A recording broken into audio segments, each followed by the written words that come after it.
The Good Place. Season 1 of The Good Place trains you like a lab animal. Bright colors, moral lessons, punchy jokes. Everything convinces you this is a wholesome sitcom, set in a quirky afterlife. Eleanor thinks she got into heaven by accident, and the show plays that misunderstanding for comedy. But the brilliance of the twist lies in the symmetry. The audience is being manipulated the exact same way Eleanor is. Michael, the sweet bow-tie-wearing architect, treats every situation with gentle cosmic authority. He reassures the group, empathizes with their anxiety, secretly studies their reactions. Small details you dismiss. The flying shrimp storm, the broken ethics system, the inconsistent neighborhood, all become sinister once the curtain drops. Because when Eleanor finally pieces everything together, she detonates one of the smartest lines in sitcom history. This is the bad place. And suddenly, every smile Michael ever gave becomes demonic. Every mistake becomes torture. Every neighbor becomes an undercover demon. Every attempt at self-improvement becomes Michael's psychological experiment. It wasn't just a plot twist. It was structural betrayal. The entire genre flipped. The cozy sitcom Afterlife was actually a dystopian behavioral study designed to break 4 flawed humans and laugh while doing it. And it worked because the audience wasn't watching a twist. They were inside it. The Big Bang Theory. Howard's mother, Debbie Wolowitz, was one of sitcom television's most iconic off-screen presences. Her voice was a character. Ear-splitting, hilarious, comforting, suffocating. She was the emotional anchor of Howard's immaturity. So, when the show delivered the twist of her unexpected death, it wasn't just a sad moment. It was the first time The Big Bang Theory ripped laughter away and forced viewers into raw silence. The reveal happens during Howard's trip to Florida. Raj reads a voicemail. Bernadette's face collapses. Howard, who never truly cut the umbilical cord, hears the words, "Your mother passed away," through a shaky voice line. No laugh track, no joke to soften the blow, no sitcom recovery. Just a grown man hearing the one thing he's always feared. The twist mattered because it shattered the rules the show followed for 8 seasons. Howard couldn't hide behind childishness anymore. His entire character arc pivots that moment. He becomes a husband, a father, an adult, because the universe finally forced him to. It's one of the rare sitcom twists that didn't just shock audiences, it permanently rewired a character. Seinfeld. Sitcom finales are predictable. Happy endings, lessons learned, group hug, roll credits. Seinfeld chose violence instead. After 9 seasons of watching Jerry, George, Elaine, and Kramer treat humanity like background noise, karma finally catches up. In the final episode, the gang witnesses a carjacking, and instead of helping, they mock the victim. This triggers the Good Samaritan law trial, which becomes the greatest plot twist in sitcom history. Every character they ever wronged returns to testify. The soup Nazi, the marble rye woman, the low talker, bubble boy, dozens more. And one by one, their petty crimes, which were always played as laughter, become crimes of character. The twist isn't they go to jail. The twist is the show admitting the truth. These 4 characters never grew, never changed, never learned a single thing. And so their ending isn't redemption, it's punishment. Seinfeld did what no sitcom dared. It gave its characters the ending they deserved, not the one fans wanted. Scrubs. This is the plot twist that shook sitcom history. Brendan Fraser's character, Ben Sullivan, appears cheerful, alive, talking to Dr. Cox throughout the episode. He jokes about missing his camera. He teases Cox. He follows the group everywhere. Everything feels normal until the final scene. JD notices something off. No camera, no shadows lining up, no interactions with anyone except Cox. Then he asks the question that rearranges your entire memory of the episode. Where do you think we are? And Cox realizes, with the audience, that they're not walking into a birthday party. They're at Ben's funeral. All those conversations, grief hallucinations, Cox's denial, a man failing to accept the death of the one person who grounded him. Scrubs didn't give viewers a twist. It delivered a psychological ambush, using comedy pacing to hide grief in plain sight. This twist isn't just shocking. It's perfectly constructed television. Family Matters. It had a reputation. Warm, goofy, harmless. Steve Urkel's chaos powered the show. Pratfalls, inventions gone wrong, cheesy humor. So, when the writers delivered a police brutality episode, it wasn't a twist. It was a sudden tear in the fabric of the sitcom. Urkel and Eddie are pulled over by racist officers. The tone of the episode shifts instantly. No laugh track, no colorful lighting, no cheesy background score, just fear. Urkel, the most invincible joke-proof character, is shaken. Eddie, the confident teenager, is reduced to panic and humiliation. Carl Winslow, a police officer himself, faces the brutal truth that his son was targeted for the color of his skin. What made this twist legendary wasn't the event itself, it was the risk. A family sitcom known for "Did I Do That?" suddenly delivered a raw lecture on racial violence. The plot twist wasn't meant to shock the audience, it was meant to wake them up. Full House. It was television comfort food. Pastel lighting, soft lessons, hugs at the end. The safest world a sitcom ever built for kids. So when the writers introduced the arc where Stephanie loses control of a car and crashes it through the kitchen wall, viewers expected a light, teachable moment. Instead, they got one of the most chilling tonal shifts in 90s sitcom history. The Tanner family doesn't sweep it under the rug. They don't laugh it off. Stephanie spirals. Guilt, fear, nightmares. And then comes the haunting twist. She admits she doesn't trust herself anymore. Not as a big sister, not as a caretaker, not even as a person. A kid on a kid's show having an identity breakdown? Nobody saw that coming. Danny, usually the show's soft, emotional anchor, cracks. Jesse stops performing coolness. Even Joey, the clown of the family, goes dead serious. The twist wasn't the crash. It was the emotional realism breaking into a fantasy world that wasn't built to handle it. For one episode, Full House stopped teaching lessons and started teaching consequences, and it permanently changed how viewers remembered the show. Mom. It was marketed as a recovery comedy, rehab humor, mother-daughter chaos, quirky AA friends. Then, the writers delivered a twist sitcom audiences never brace for. A main character dies without warning. It wasn't a sentimental buildup. It wasn't telegraphed. It wasn't softened with jokes. Christy and Bonnie, women built on resilience, are suddenly forced to mourn someone who was part of their emotional DNA. The grief hits the viewer through silence, a tool the show rarely uses. And the aftermath becomes the twist's real power. Characters who normally punch trauma with jokes sit in numbness. Bonnie's guarded heart cracks wide open. Christy, who always masks instability with humor, finally confronts helplessness she can't joke out of. The show doesn't reset afterward. It changes. Mom proved that sitcoms aren't supposed to be safe. They're supposed to be truthful. And the truth is, life doesn't wait for punchlines. Family Guy. They built a reputation on shock value, but even fans who expect outrageous couldn't predict this twist. Brian Griffin, the literal face of the franchise, gets hit by a car and dies. No dream sequence, no multiverse joke, no Stewie time machine fix, not yet. Just brutal, sudden loss. The comedy shuts off instantly. Stewie collapses. Brian's blood is on the pavement. The Griffins break. What makes this twist insane is the show's structure. It kills its smartest, most self-aware character, and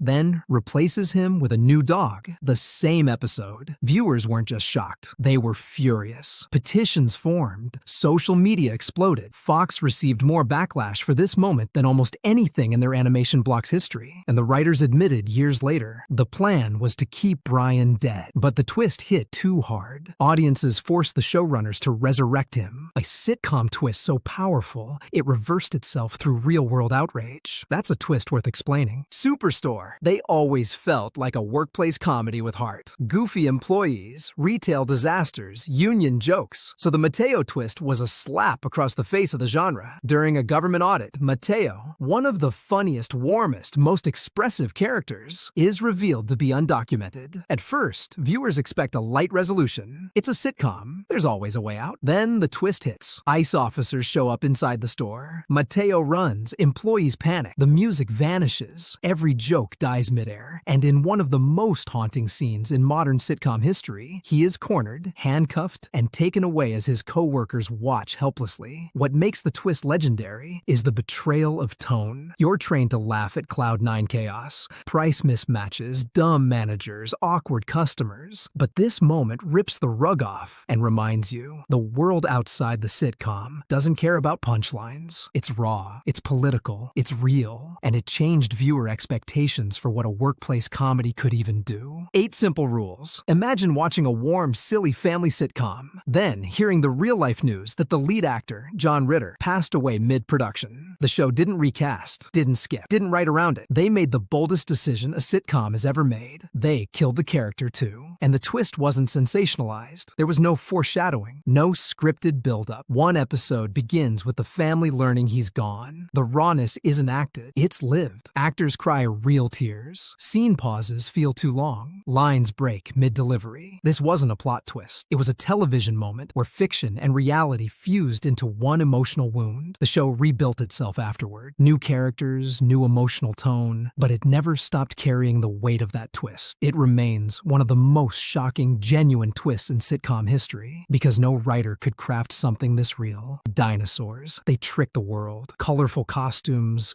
rubber dinosaur puppets, a goofy dad, a clumsy son, cute catchphrases, a family-friendly sitcom on ABC. Nobody expected the ending. The final episode turns the entire show into an ecological horror story. Earl Sinclair, who spent the whole series making dumb corporate decisions for laughs, approves a plan that wipes out an entire ecosystem of beetles. This triggers a chain reaction. Climate collapse, eternal winter, food shortages, mass extinction. Then comes the twist that freezes viewers in place. The family gathers in their living room, fully aware they're about to die, and the snow begins to fall. Howard, the anchorman, calmly reports the end of the world on live TV. Earl apologizes to his children. Fran prepares them for whatever comes next. Baby Sinclair, the character built for merchandising, asks if everything will be okay, and Earl lies. I don't know. A sitcom, a literal puppet comedy, ends with the extinction of every character. It's the boldest, darkest twist any comedy has ever attempted, and it still shocks new viewers today because it breaks every rule the genre ever had. Boy Meets World. It always felt like gentle nostalgia, lessons, humor, coming-of-age warmth. But then the writers began dropping plot twists that felt like emotional landmines. The most shocking? Sean's father dies. No warning, no sitcom coping, just a teenager losing his dad and collapsing under the weight of something he's not emotionally prepared for. The twist landed because Sean was always portrayed as the kid barely holding it together. Poverty, abandonment, identity issues. So when he loses his father, the show doesn't reset next week. Sean spirals, he rages, he shuts everyone out, he questions his worth. And for once, Corey, the eternal optimist, can't fix anything. The twist wasn't a sad episode. It was the moment the show admitted that real life hits hardest when you're young and unequipped. What used to be a warm sitcom suddenly went cold, honest, and unforgettable. How I Met Your Mother. For 9 years, the entire structure of Hyman built toward one destination, the mother, the love of Ted's life, the reason for the story. Then, season 9 hits viewers with a twist so controversial, it ignited a decade of debate. The mother dies. Ted ends up with Robin anyway. And the clues were always there. Ted's kids practically roll their eyes every time he mentions Tracy. The story spends way more time on Robin than on the woman it supposedly centers on. Ted's romantic desperation for Robin never truly goes away. The genius and cruelty of the twist is that Ted isn't telling the story to honor Tracy. He's telling it to justify his feelings for someone else. The mother becomes a chapter, Robin becomes the point. For fans who waited 9 years, it felt like betrayal. But from a narrative perspective, it was the coldest, boldest twist a sitcom has ever pulled. Fresh Prince of Bel-Air. Carlton Banks is always the comedic reset button of Fresh Prince. Squeaky clean, goofy, soft, privileged, the safe contrast to Will, which is why this twist hit like a gut punch. After a robbery shakes Will to his core, the show teases the usual sitcom beats. Healing, jokes, a moral lesson. But then, the twist drops. Carlton buys a gun. The same Carlton who dances to Tom Jones. The same Carlton who avoids conflict. The same Carlton who believes the world is inherently fair. He enters Will's hospital room